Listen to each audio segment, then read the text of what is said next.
আসসালামু আলাইকুম। নতুন আরও একটি রেসিপি নিয়ে আপনাদের মাঝে হাজির হয়ে গেলাম। আজকে আপনাদেরকে করে দেখাবো লাচ্ছা পরোটা বা লেয়ার পরোটা রেসিপি। অনেকেই আছেন লাচ্ছা পরোটার প্রসেসিংয়ের ভয়েই পরোটাগুলা বানাতে চান না। আমি চেষ্টা করেছি তাদের জন্য খুব সহজ প্রসেসিংয়ের মাধ্যমে আজকের এই লাচ্ছা পরোটাগুলা বানানোর জন্য।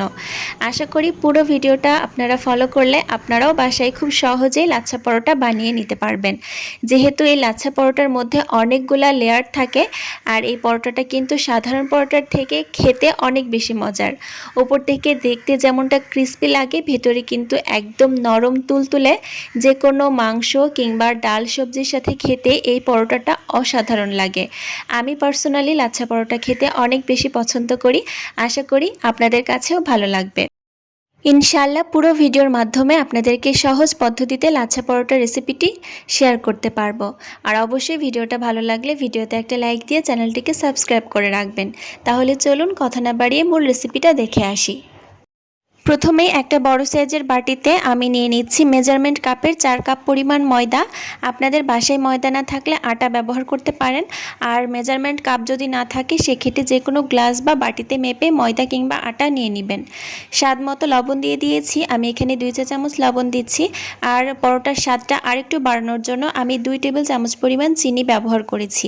আপনারা চাইলে চিনিটা স্কিপ করতে পারেন। সবগুলো শুকনো উপকরণ আমি একটা হ্যান্ড হুইস্কের সাহায্যে খুব ভালো করে মিশিয়ে নিচ্ছি। এবারে নর্মাল তাপমাত্রার পানি দিয়ে সফট একটা ডো বানিয়ে নিব। আমি অল্প অল্প করে পানি অ্যাড করব এবং ময়দার একটা খামির বানিয়ে নিব। এভাবে হাত দিয়ে আস্তে আস্তে একটা ময়দার ডো বানিয়ে নিতে হবে।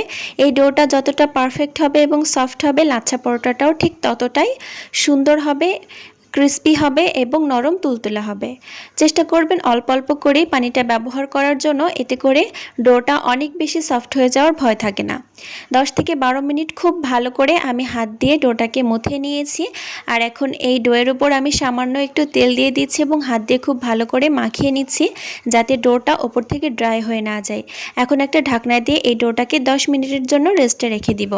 একটা বাটিতে আমি নিয়ে নিয়েছি 3 টেবিল চামচ পরিমাণ ঘি এবং আরও দিয়ে দিচ্ছি 3 টেবিল চামচ পরিমাণ রান্নার সয়াবিন তেল। আপনারা চাইলে পুরোটা তেল দিয়েও করতে পারেন। আমি ঘি ব্যবহার করেছি যাতে পরোটার মধ্যে সুন্দর একটা ঘিয়ের ফ্লেভার আসে। এবং এর মধ্যে দিয়ে দিয়েছি 1/4 কাপ পরিমাণ কর্নফ্লাওয়ার। আপনাদের কাছে কর্নফ্লাওয়ার না থাকলে আটা কিংবা ময়দা ব্যবহার করতে পারেন। এই ব্যাটারটা পরবর্তীতে পরোটা বানাতে কাজে লাগবে।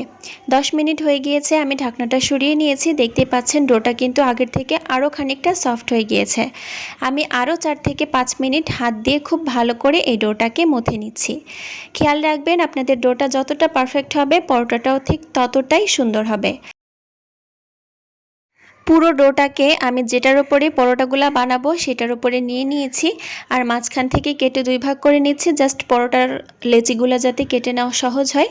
আপনারা চাইলে হাত দিয়েও ছোট ছোট করে লেচিগুলো কেটে নিতে পারেন। আমি লম্বা টাইপের একটা শেপ দিয়ে নিচ্ছি লেচি কাটার জন্য। আর 1 ভাগ কিন্তু আমি বাটির মধ্যে রেখে দিয়েছি। এখন আবারও ছুরি দিয়ে ছোট ছোট লেচি কেটে নিচ্ছি, যাতে পরোটাগুলো বানানোর জন্য সুবিধা হয়। অনেক সময় ময়দা যেহেতু একটু আঠালো টাইপের হয়, হাত দিয়ে ছিঁড়তে গেলে একটু কষ্ট হয়, তাই চেষ্টা করবেন ছুরি দিয়ে কেটে নেওয়ার জন্য। এতে করে কাজটা অনেক বেশি সহজ হয়ে যাবে। প্রত্যেকটা লেচিকে আমি এইভাবে গোল গোল শেপ দিয়ে নিচ্ছি। এই কাজটা একবারই করে রাখার চেষ্টা করবেন, এতে করে পরোটাটা বানানোর সময় আর ঝামেলা মনে হবে না। সবগুলা লেচি আমি একই রকম করে গোল গোল করে নিয়েছি এবং একটা পাতলা সাদা কাপড় দিয়ে এটাকে ঢেকে রেখে দিচ্ছি, যাতে ড্রাই হয়ে না যায়। এখন একটা একটা করে লেচি নিয়ে নিব এবং পরোটার জন্য রেডি করে নিব। পরোটা বানানোর জন্য আমি একটু তেল মেখে নিচ্ছি। আপনারা চাইলে গুঁড়া ছিটিয়েও পরোটাগুলো বানাতে পারেন, তবে তেল মেখে নিলে কিন্তু পরোটাটা বেলতে অনেক বেশি সুবিধা হয়। আমি পাতলা করে একটা রুটি বানিয়ে নিব বড় সাইজের। লেচিগুলো আমি একটু বড় বড় করেই রাখার চেষ্টা করেছি, কারণ লাচ্ছা পরোটাটা কিন্তু সাধারণ পরোটার থেকে একটু মোটা টাইপের হয়। তাই খেয়াল রাখবেন লেচিটা যেন সাধারণ পরোটার থেকে এই লাচ্ছা পরোটাটা বানানোর জন্য একটু বড় হয়। আমি বড় সাইজের একটা রুটি বানিয়ে নিয়েছি। আর রুটিটা কতটা পাতলা হয়েছে দেখতেই পাচ্ছেন। চেষ্টা করবেন এরকম পাতলা টাইপের একটা রুটি বানিয়ে নেওয়ার জন্য। তেল এবং কর্নফ্লাওয়ার দিয়ে যেই ব্যাটারটা বানিয়ে রেখেছিলাম সেই ব্যাটারটা 1 চা চামচের মতো এই পুরো রুটিটার উপরে ছড়িয়ে দিচ্ছি। এবারে হাত দিয়ে পুরো রুটিটার উপরে ব্যাটারটাকে খুব ভালো করে মেখে নিচ্ছি, যাতে ভাজার পর লেয়ারগুলো একদম খুলে খুলে আসে। একটু সময় নিয়ে এই কাজগুলো করবেন। আমি যেহেতু ভিডিও করছি তাই কিন্তু একটু সময় লাগে, আর আপনারা করলে কিন্তু এতটা সময়ও লাগবে না। এবার পরোটার মতো এক সাইড থেকে একটা ভাঁজ দিয়ে নিলাম এবং ভাঁজটার উপরেও আমি ব্যাটারটার থেকে কিছুটা ব্যাটার লাগিয়ে নিয়েছি এবং অন্য একটা সাইড থেকে আরও একটা ভাঁজ দিয়ে নিলাম এবং আবারও তেল এবং কর্নফ্লাওয়ারের ব্যাটারটা লাগিয়ে নিচ্ছি। এরকম প্রত্যেকটা ভাজে ভাজে তেল এবং কর্নফ্লাওয়ারের ব্যাটারটা লাগিয়ে নিতে হবে এবং দুইটা ভাঁজ এক জায়গায় করে লম্বা টাইপের একটা ভাঁজ হয়েছে, দেখতেই পাচ্ছেন। আর এই ভাঁজটার উপরেও কিন্তু আমি তেল এবং কর্নফ্লাওয়ারের ব্যাটারটা লাগিয়ে নিয়েছি এবং তারপরে মাঝখান থেকে আরও একটা ভাঁজ দিয়েছি এবং এবার এই ডোটা কিন্তু একটা চিকন টাইপের শেপে চলে এসেছে। এবারে এই ডোটার দুই পাশ থেকে টেনে টেনে আমি এরকম গোল গোল করে নিচ্ছি এক জায়গায়, দেখতে পাচ্ছেন। এভাবে ঘুরিয়ে ঘুরিয়ে রোল করে একটা গোল পরোটার শেপ দিয়ে নিতে হবে। আপনারা দেখতেই পাচ্ছেন আমি কিভাবে কাজটা করছি। আসলে এগুলা এভাবে বলে বোঝানো সম্ভব না, একটু দেখে নিলেই সুবিধা হয়। আর যেই সাইডটা খোলা আছে সেই সাইডটা নিচের দিকে একটু ভালো করে সিল করে দিতে হবে, এতে করে আর খুলে আসার ভয় থাকবে না। আমি একই রকমভাবে সবগুলা লাচ্ছা পরোটা লেচি রেডি করে নিয়েছি, দেখতেই পাচ্ছেন। প্রত্যেকটা লেচি আমি একসাথে রেডি করে নিয়েছি এবং পরবর্তীতে একটা একটা করে পরোটা বেলবো এবং ভেজে নিব। আবারও ঢেকে রেখে দিলাম এবং সবার আগে যে লেচিটা বানিয়েছিলাম সেই লেচিটা এখন নিয়ে নিয়েছি এবং পরোটার শেপ দিয়ে নিব। এভাবে যদি প্রতিটা পরোটার লেচি এভাবে রেডি করে রাখা হয় এবং পরবর্তীতে একটা একটা করে বেলে নেওয়া হয়, তাহলে কিন্তু পরোটার লেচিগুলো অনেক বেশি সফট হয়ে যায় এবং বেলতে অনেক সুবিধা হয়। অনেক সময় বেলনও লাগে না, হাতের সাহায্যেই কিন্তু এভাবে স্প্রেড করে দেওয়া যায়।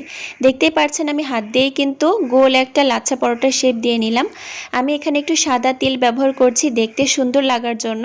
আপনাদের কাছে যদি সাদা তিল না থাকে সেক্ষেত্রে না দিলেও হবে, অথবা আপনারা যদি চান এই লাচ্ছা পরোটার উপরে কিন্তু একটু চিনিও ছড়িয়ে দিতে পারেন, সেক্ষেত্রে দেখতে কিন্তু অনেক বেশি চকচকে লাগে। চুলায় আগে থেকে একটা প্যান আমি মিডিয়াম আঁচে গরম করে নিয়েছিলাম এবং পরোটাটা দিয়ে নিলাম। আগে থেকেই তেলটা ব্যবহার করিনি। পরোটাটা দেওয়ার পর কিছুক্ষণ আমি ছেঁকে নিব, এই 30 থেকে 40 সেকেন্ডের মতো। তারপরে আমি সামান্য একটু তেল ব্যবহার করব।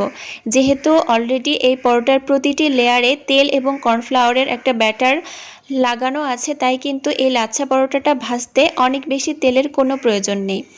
একটু সময় নিয়ে উল্টে পাল্টে চেপে চেপে লাচ্ছা পরোটাগুলো ভেজে নিতে হবে, তাহলে লেয়ারগুলো একদম পারফেক্টলি বোঝা যাবে এবং খুলে খুলে আসবে। প্রত্যেকটা পরোটা ভেজে নিতে 5 থেকে 6 মিনিট সময় লাগতে পারে, অথবা তার থেকে কমও লাগতে পারে। পছন্দ কালার আসলে পরোটাগুলো একে একে তুলে নিতে হবে। আমি একটা পরোটা অলরেডি ভেজে নিয়েছি, আরও একটা দিয়ে দিয়েছি, দেখতেই পাচ্ছেন। প্রথম পর্যায়ে তেল ব্যবহার করে নিই। 30 থেকে 40 সেকেন্ড একটু সেঁকে নেওয়ার পর সামান্য 1 চা চামচের মতো তেল ব্যবহার করেছি। যেহেতু পরোটার মধ্যে তেলের একটা প্রলেপ আছে, তাই কিন্তু সেই তেলটা আস্তে আস্তে বাইরে বের হয়ে আসবে। একই রকমভাবে আমি প্রত্যেকটা লাচ্ছা পরোটা ভেজে নিয়েছি এবং একটা প্লেটে পরিবেশন করে নিচ্ছি।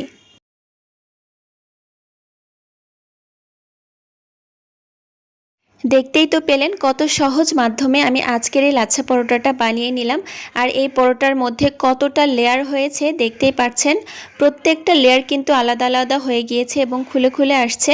আর ওপর থেকে কিন্তু এই পরোটাগুলো অনেক বেশি ক্রিস্পি হয় আর ভেতরে হয় নরম তুলতুলে। প্রত্যেকটা লেয়ার দেখেই মনটা ভরে যায়। এই পরোটাগুলো দেখতে কিন্তু অনেক বেশি আকর্ষণীয় হয়, আর খেতে তো কোনো কথাই নেই।